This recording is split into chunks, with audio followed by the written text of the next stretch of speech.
Oi, nesse vídeo a gente vai tratar das atividades de apoio da disciplina de inglês da semana 1.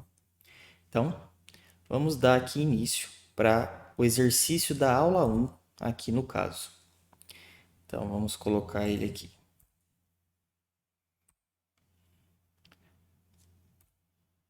Então, o exercício, né, a questão aqui de apoio, ela pede para a gente ler aí o trecho, né, a seguir sobre o uso de dicionários. Então, using dictionaries. They are a handy resource for researching different meanings, collocations, examples of use, and standard pronunciation. If students know how to use them effectively, there are hundreds of hours of self-guided study to be had with a good dictionary. The best way to complement a dictionary investment is strong study skills. Bom, então, traduzindo aqui o texto, ficaria alguma coisa nesse sentido. Então, quando a gente está usando dicionários, né, os dicionários, no caso, eles são um recurso útil para pesquisar diferentes significados, colocações, que são aquelas combinações, né, mais comuns entre as palavras, exemplos de uso e a pronúncia padrão. Se os estudantes sabem como usar eles efetivamente, existe aí centenas de horas de estudo autoguiado que pode ser realizado, né, com um bom dicionário. A melhor forma de complementar um investimento de dicionário, né, é com fortes habilidades de estudo, né? Então seria alguma coisa nesse sentido aqui que a gente tem a tradução desse trecho, né, ali da fonte. Então aí aqui a gente tem que assinalar a alternativa correta com relação aos recursos disponíveis em dicionários online e como usá-los.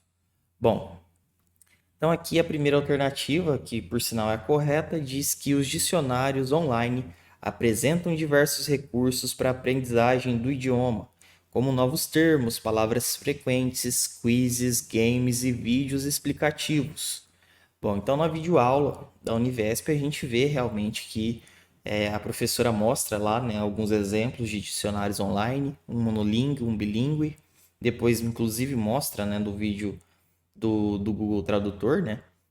Mas a ideia é que realmente os dicionários online eles tenham essa série de recursos para facilitar o aprendizado ali, né, de quem é iniciante na língua.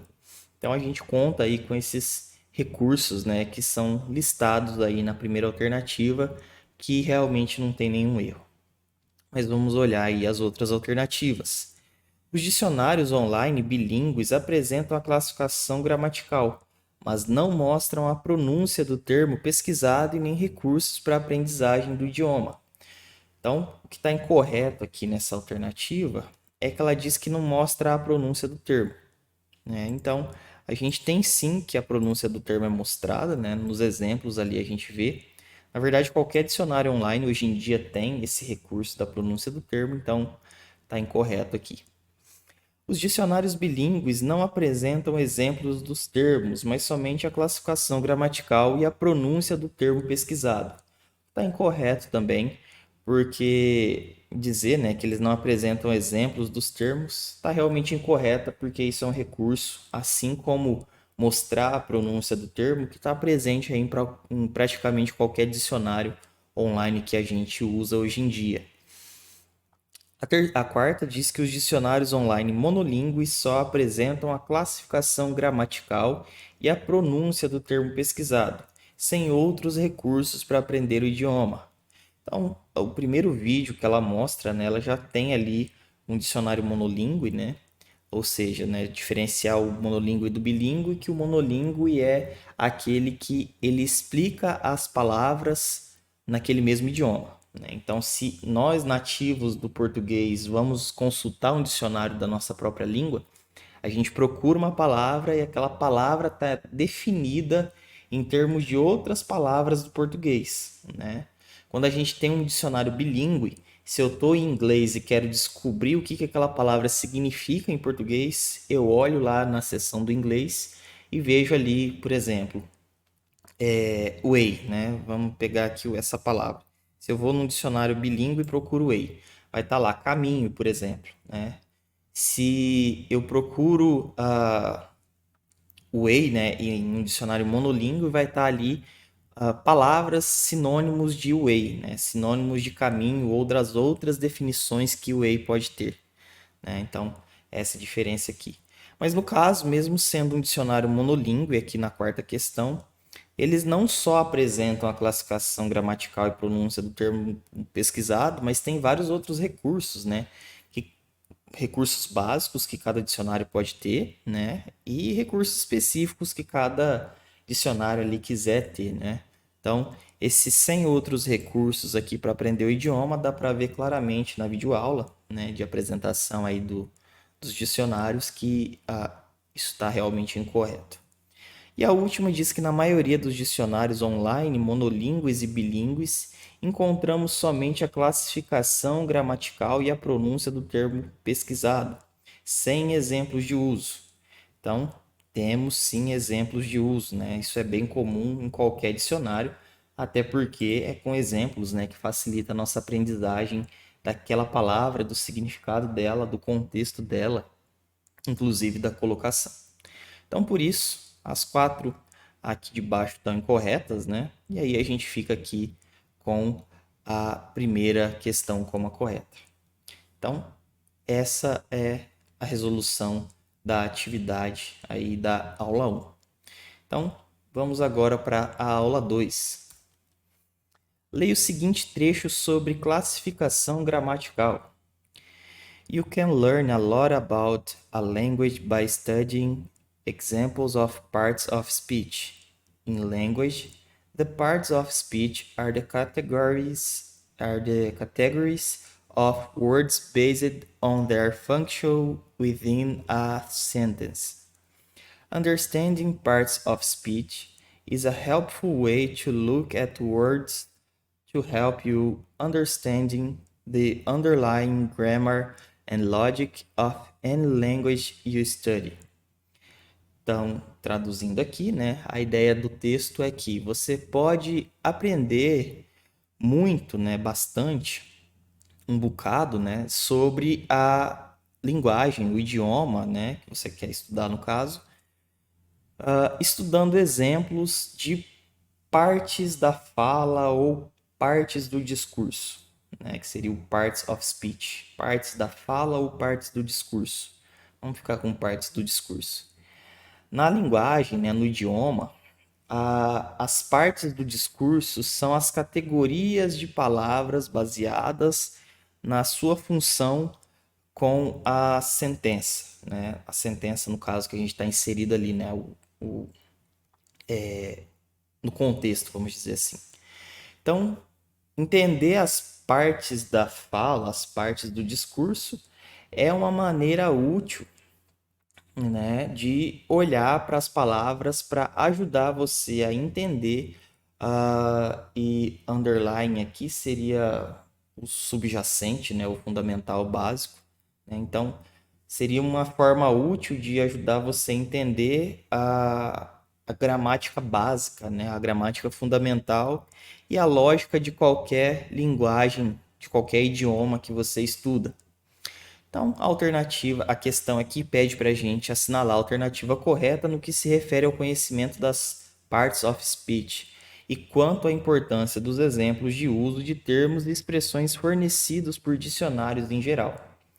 Bom, aí a gente vai para as alternativas aqui. A primeira diz que os exemplos apresentados em dicionários online servem para entendermos a pronúncia e a classe gramatical do termo pesquisado.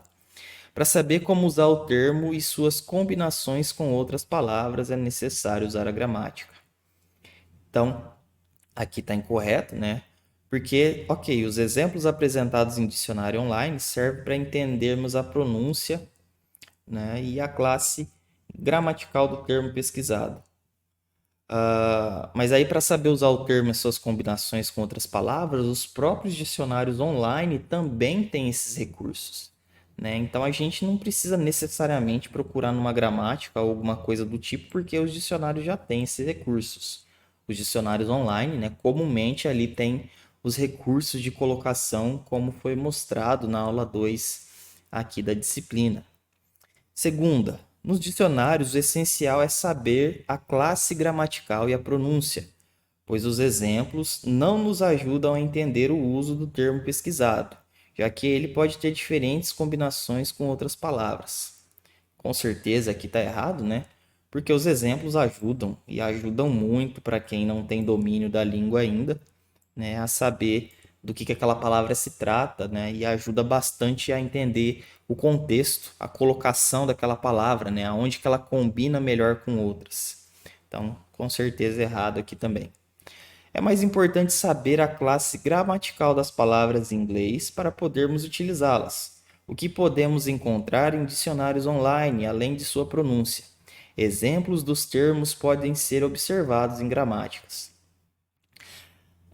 Quando a gente quer saber uma palavra em inglês, né, não é importante só saber a tradução dela, só saber a classe gramatical. Como a professora descreve no vídeo, né, na aula, saber a tradução, saber ali se aquela palavra está sendo aplicada como um nome, né, um substantivo, um advérbio, um verbo, é muito importante, né, para você não fazer a tradução errada, para não dar o sentido errado no texto.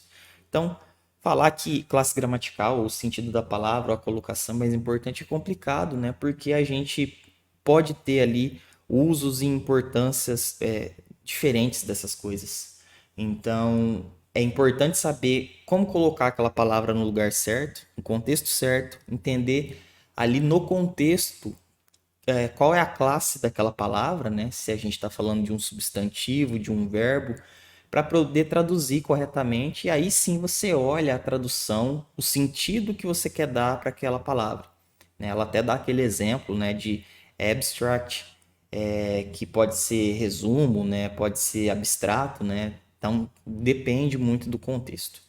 E além disso, né, exemplos dos termos podem ser observados em gramáticas, não é só em gramáticas. Então, esse mais importante também aqui não está correto, né? A gente não é tão fácil assim, né? Você tem que analisar vários aspectos, né, para ter uma tradução de qualidade, no final das contas. A quarta diz que os dicionários apresentam exemplos dos termos pesquisados, que servem para entendermos sua classe gramatical. Por meio dos exemplos, observamos no caso de deadline que ele pode ser um verbo em meet a deadline. Bom, deadline nunca é um verbo, né? Não tem como. Deadline, qualquer tradução de deadline leva a gente a um substantivo, né? Que é a data final, a data limite, né? Alguma coisa do tipo. Na verdade, o meet aqui, né? Que é o verbo, não deadline. Então, deadline com certeza não é verbo, também correta. E aí a gente fica com a última como a correta aqui, porque é importante ler os exemplos em dicionários, pois encontramos as palavras que ocorrem juntas ao termo, atentando-se à sua classe gramatical para entender essas combinações. Por exemplo, agora sim, deadline como substantivo geralmente ocorre com o verbo meet. Então, esse sim é um exemplo que ela dá na videoaula, né? Que ela fala já um pouco da colocação, que é essa questão aí de como a gente usa, né? Como a gente combina essas palavras, né? Do jeito que faz mais sentido, né? Para usuários nativos da língua, né? A forma como é mais comum, que é a questão ali da colocação que a gente vai ver na semana 2. Então, deadline, como ela mostra lá no dicionário, é combinada, né? Casa bem com meet, né? No caso ali do meet a deadline. Então, realmente aqui a última é a correta para essa questão de apoio da aula 2 aqui da semana 1. E aí aqui, em relação à semana 3, a gente vai ler o seguinte trecho sobre a precisão dos resultados do Google Translate. Então, when you try to translate on a bunch of words or a few sentences, the results are fairly reliable. But when you convert a whole page into a browser, things to decline. Yes, the translated text is often accurate, but the sentences and the meaning might not always be right. Então, dando uma ideia aqui da tradução, quando você tenta traduzir somente um punhado, um bocado ali, uma porção de palavras ou poucas sentenças, os resultados são bastante ou razoavelmente confiáveis. Mas quando você converte uma página inteira de um navegador, né, Google Chrome, por exemplo, as coisas começam a declinar ou a desandar. Sim, o texto traduzido é frequentemente exato, né, acurado, né, no sentido de estar correto, né, de ser muito próximo do que a gente esperava como uma tradução boa. Mas as sentenças e o significado podem não ser sempre certos. E aí aqui a gente tem que assinalar a alternativa correta com relação aos recursos do Google Translate e de como utilizá-lo. Então, aqui a primeira alternativa, que por sinal já é correta, diz que a ferramenta possibilita digitar ou captar textos e áudios e apresenta a tradução, definições, frequência e pronúncia, mas é interessante ser usada junto a outros recursos como dicionários. Está correta, né?